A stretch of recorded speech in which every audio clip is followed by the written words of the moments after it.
there's a moment where it's like, well, goddamn, is this dog teleporting? Oh, right. Because they talk about how many miles and caverns and there, and cliffs and chasms and valleys that they got to go through. And that dog is always one step ahead of them. All the time. Listen, if I didn't know nothing about this movie at all, and I didn't know that they said that this was based on a true story, I'd be thinking that was a ghost dog that was popping up. Right? That they would be hunted by this ghost dog. We never would have made it if it wasn't for that dog. What dog? Yeah. Well, he was right. Where is he? Oh, was it Brown? Was it Shaggy? Oh, that dog died 10 years ago.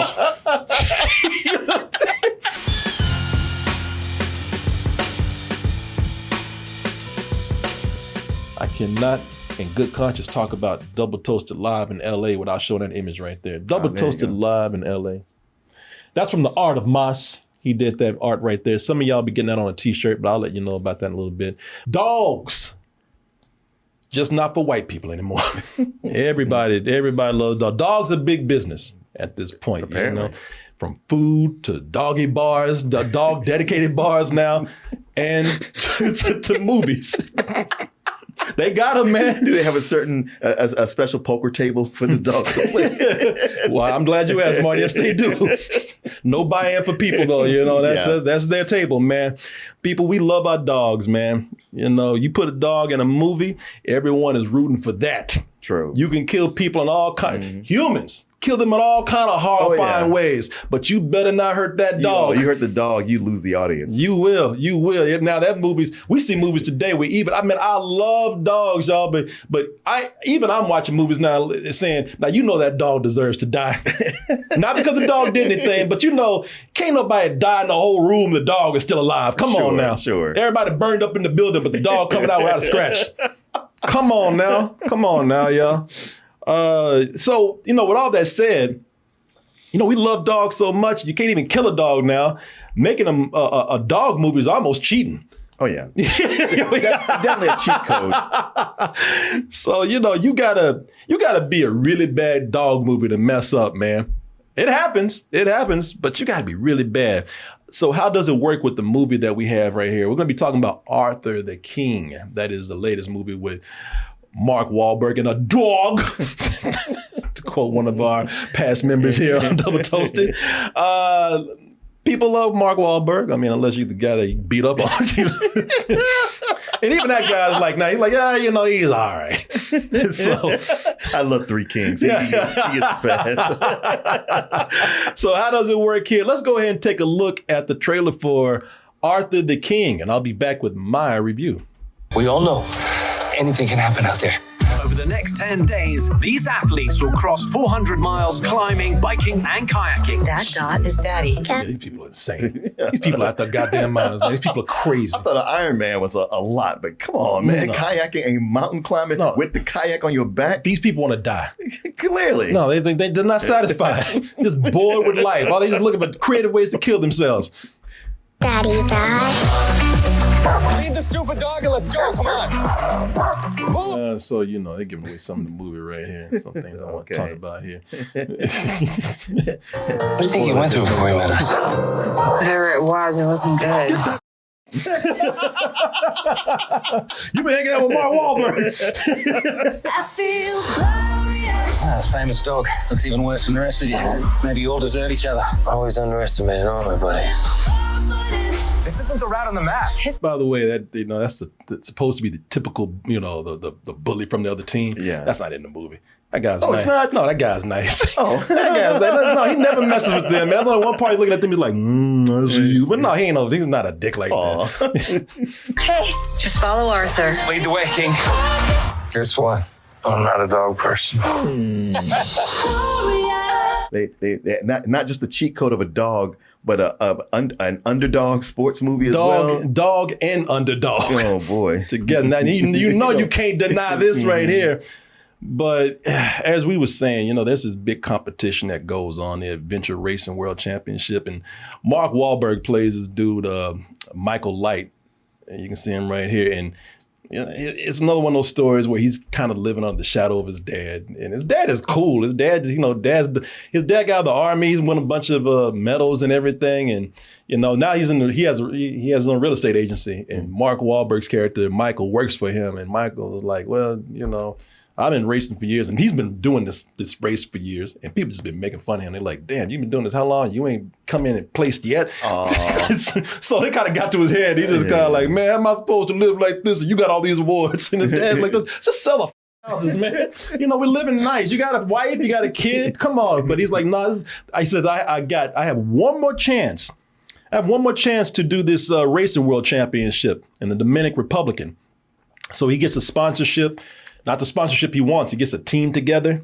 He gets a team together with a guy that last time he saw him, he did not get along with, because even that guy was telling him, like, damn, you don't listen? That's why you messing up. I don't want to be with no losers like you. The guy has the point. That's the Simu Liu.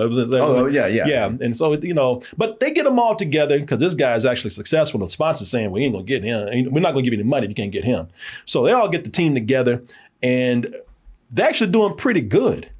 And then this mysterious dog just shows up. It just starts following them. Okay. For no reason. And the dog just pretty much becomes a part of the team, because it turns out like this dog is popping up in places that and giving them shortcuts that they didn't know that they had. So I'm not like the dog is on and like, what this dog come from, man? And the dog just mysteriously just pops up with them. He just joins the team. This is sounding like the Bagger Vance of dogs. It really is. I was gonna say he's the magical dog, man. It's all about them. I ain't asking for nothing. I'm just here for you, boss. But you know, listen, there's something to be said for trying, and you know, movies that do a little something different with a format that's become too familiar. And then there's another thing to be said for a movie that is just not trying to be so, you know, not trying at all to deviate away from the format. You know, it's this movie don't give a shit about being obvious. You know, we got a dog, we got Mark Wahlberg, we're gonna get our money. What else you want from us? What else do you want from us, man? You know, I've seen 100 other dog movies like this, and they all pretty much the same. All right, sure, that's a fireman, that dude's a Marine, you know, oh, you guys are racers, you know, so.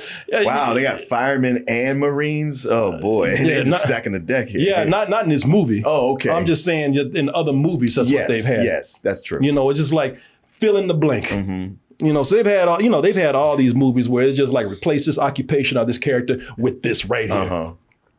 You know, the only thing that keeps you guessing each one of these movies is a dog gonna live or die.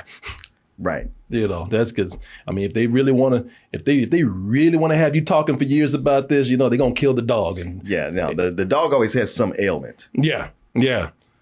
So, you know, I'm not gonna tell you here whether the dog dies or not. That's something you're gonna have to see. And if you know the true story of this, then you already know. Some people are like, yeah, I already know, and I don't know the true story. Talking about, see, like you, I've seen this movie. I can tell what happens. What are you talking about with this, man? I will say, for the right people, yes, this is a formula. Yes, we all know this, but for the right people, it's a formula that works. Okay. You know, if you're somebody who's seen this 100 times before and you don't like it, no one can blame you for that, because you have seen this done 100 times before, probably seen it done better, you know, 100 times over. You know, but I will say that I kind of liked it. I did. I ain't gonna say I kind of liked it. I did like it. I enjoyed it. And I'll tell you why. Because, you know, there are a lot of movies, dog movies, where they try to get you right in the beginning. You know, they got the dog as a puppy, or right at the beginning, like, oh boy, where'd you come from? So they can just start setting it up real quick and start yanking them emotions from you. And I will say with this, it's a while before the dog and the team meet up. You know, they kind of show their stories solo. We mostly see Michael's story and his motivation for doing all these crazy competitions, you know, and we see how he assembles his team. You know, we get the dynamic and the backstory of him and the other team members. Yeah. And we spend a lot of time with them. You know, before the dog shows up. You know, we spend a lot of time with them doing the competition, you know, out there doing the activities. And some of those parts are actually thrilling. Some of those parts actually work for me. Like I said, I'm looking at it like, well, shit, this is thrilling, but if your ass falls, you had it coming. You doing this dumb shit out here. I mean, I ain't saying I'm rooting for you 100%. It ain't like this is an accident. Yeah. Because there's a part in here where they find a shortcut themselves. Mm-hmm. And this is before they meet the dog. Maybe they met the dog, but they're not a team yet. And they decided to, and there's a sign too that says peligro. And I'm like, and people, and this is to me where like some of the bad script writing comes in, because one of the characters like, peligro, what does that mean? It's like, God damn it, I know what that means. Yeah. It means danger, Yeah. But they decided to keep going. And this shortcut involves an old, outdated zip line. You can tell nobody's used this for years. And their asses just go up there like they waiting on a ride at Disneyland or something, and just get on it and just go.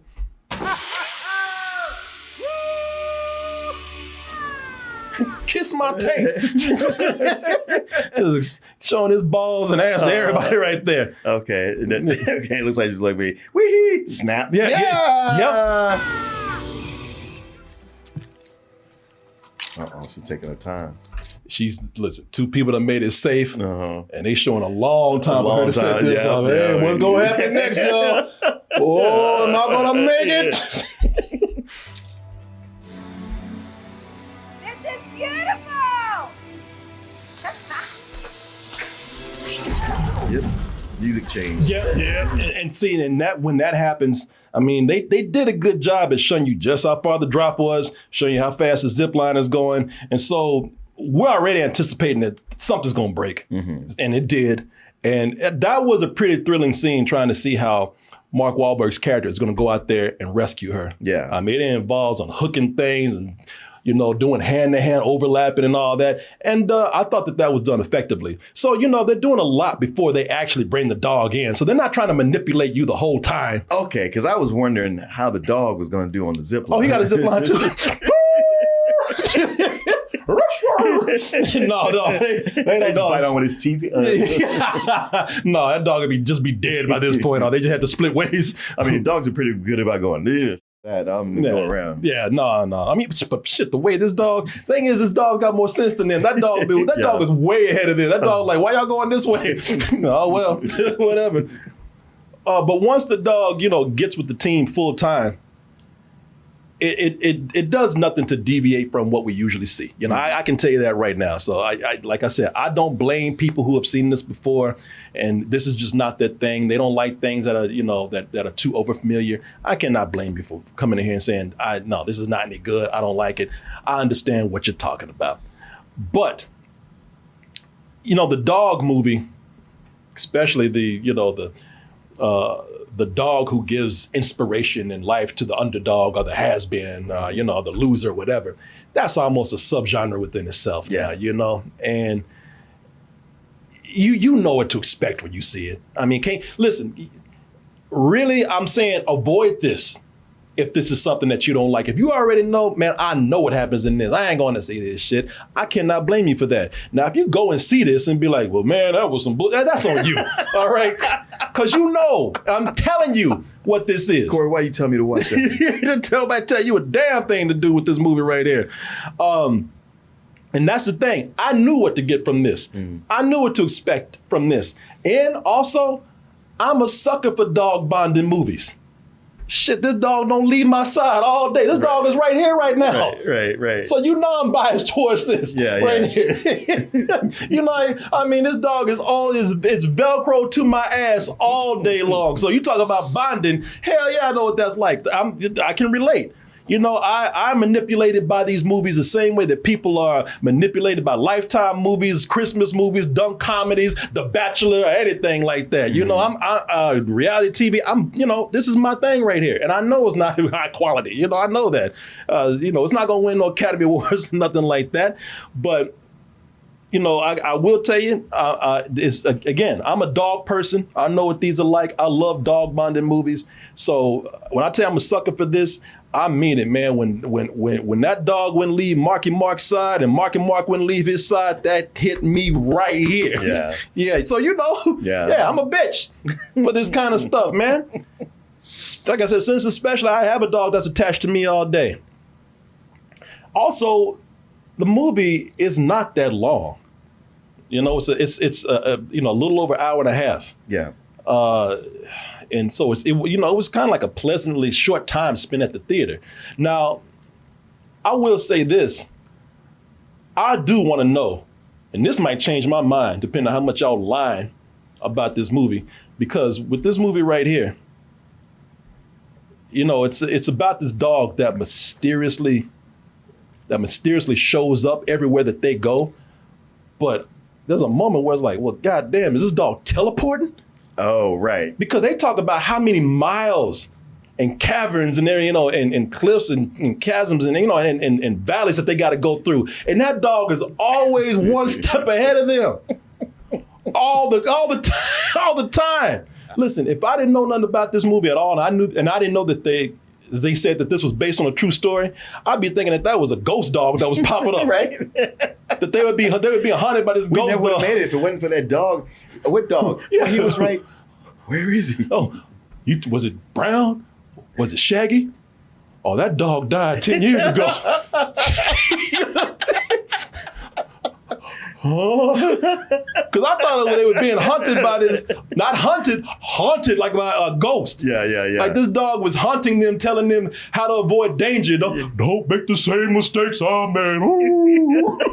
Because this dog is showing up and he knows the layout of the land so much. And this is why I think, man, okay, tell me y'all lied about this. I love dogs and I want to believe it, but I don't want to be no sucker either. It's one thing to be manipulated. It's another thing to be just goddamn made a sucker ass bitch out this movie right here. And so, because they get to a point where the dog knows the lay of the land so well that the dog knows to tell them, like, don't go here to the cliff. Like he's stopping them from dying. What's your problem? Hey!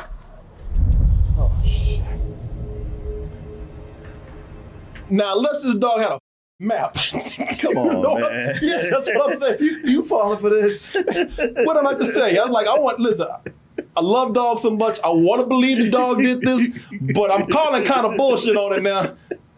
Please tell me that this happened. Otherwise, I don't know what to do. I'm trying to be on your side right here. That dog, even they like, how does this dog keep showing up, man? Okay, so either the dog has been helping people here for years, or he's got a bunch of secret tunnels and he knows. Oh, he's not real. or that. Yeah, man. I don't know what to say with something like that. That's why I'm like, okay, that's Hollywood bullshit right there. the camera pulls out and you see all that. It's like, I bet y'all would have seen it. Well, okay, so like I said, I'm sticking with my story right here. Shit, that dog died 10 years ago on that cliff. Mm-hmm. His bones are still down there. Right. And now he's warning the living to not go that far. I don't know, man.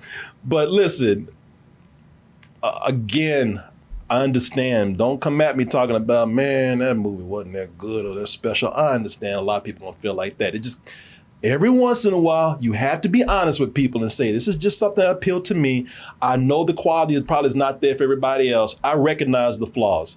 I recognize how this is, this is pretty much Hollywood standard, as you say, cheat code, grab cash kind of studio film right here. I understand that. But at the same time, those things are made for a reason because some people like the familiarity. That's true. And with this, I did. So, as I said, not that long of a movie either. So it was a pleasant time sitting in the theater and watching this. And where this does not do much above the average dog movie out there, as I said, it did a little bit because it showed a lot of their separate lives, the dogs and the teams before they even got together. So it wasn't immediately trying to well, let me change that. It was trying to pull at your emotions a little bit. And that's one of the flaws I can say about this. One of the big flaws I can say about this is that while I thought the team solo story was pretty good, I don't think they handled that dog solo story very well. And I'll tell you why, because it was kind of, I didn't understand, or I didn't get how we were supposed to look at this dog's life, because it looked like that dog was dying in every scene that we had. That it just is the progression of this dog's. That's what they were doing. They were just showing us little snippets of the dog struggle and suffering. Yeah. And that's all they were. Those things were just meant for us to look at and be like, oh. He had such a hard life. Yeah, because it's just little snippets and it's not even progressing right. Because it starts with the dog laying down, dying in the middle of the street. And then they cut and the dog just limping. And then cut to another scene. That dog's like, oh shit, the dog chased his ass. And he's like, I was like, man, that dog was dying 5 minutes ago. Now he's running his ass off. By the way, I don't even, I try to make that dog look so cool. I don't know what he said to those dogs. Exactly. And then it gets cartoonish sometimes, the way he gets away from them. Like I'll spoil it for you. Like those dogs are chasing him, and those dogs turn a corner. You can almost say like, "Where'd he go? Where'd he go?" And that dog sit on the back of a truck, go like, and the truck just drives away. Gotcha. So, suckers. And like, how this old tired, limping, dying ass dog get up on this high ass truck? Survival instinct. Yeah. Yeah, I just like, come on, man. Now, this is the Hollywood stuff that even I got to call bullshit on right here. But I don't know, man. Like I said, I still enjoy it enough to give it a very low matinee. I would give it lower if I just didn't, if I felt like my time in the theater was wasted. Mm-hmm. But I enjoyed myself. Okay. Yeah, I had a fun time with it. So yeah, just y'all heard what I said though. So. Buyer beware. Yeah, some shit. I want to look up the real story. I need to also. I need to look it up. I didn't have time to really look up a whole lot of it, but I want to know what the real story is. I love your whole thing. It's about 5 dogs working together, and only one of them got a real home. All right. So, but Wahlberg, he's got a wife and a kid in the movie. Yeah. Yeah, and he goes off and does this. And the wife's like, "You go get him, bring back the championship." Yeah, she was doing it with him for a while. Okay. Yeah, so that's when she had the baby. She's like, "Well, go ahead, kill yourself." Okay. Yeah, I was like, I don't see a wife doing that. You're like, "You doing this shit again?" Well, a wife that wasn't trying to kill herself before, but now she, she's I'm fine. I'm still fine. I'll get another man. Shit, they probably got dumbasses insurance for this. People going out there and killing themselves all the time. They probably paying a premium every month for this. Good Lord. Okay, zip lining with a bike on your back. Okay. Yeah. Well, that they do make a big point of that. They're like, what are we gonna do with the bikes? And they're just kind of like, hey, take it with you. Strap them on. Yeah. And plus, it adds an extra element of intenseness. Oh yeah, I get like, that. No, I got my bike on my back. I got a backpack, and I got to put a human on my back too. So yeah, and they don't do that in the movie actually. Well, you made it to the end of the video. That must mean you really like what we do. So if you do, check out these other videos just like this one. Check out our other YouTube channels and subscribe to join our wonderful Toasty community. And as always, stay toasty.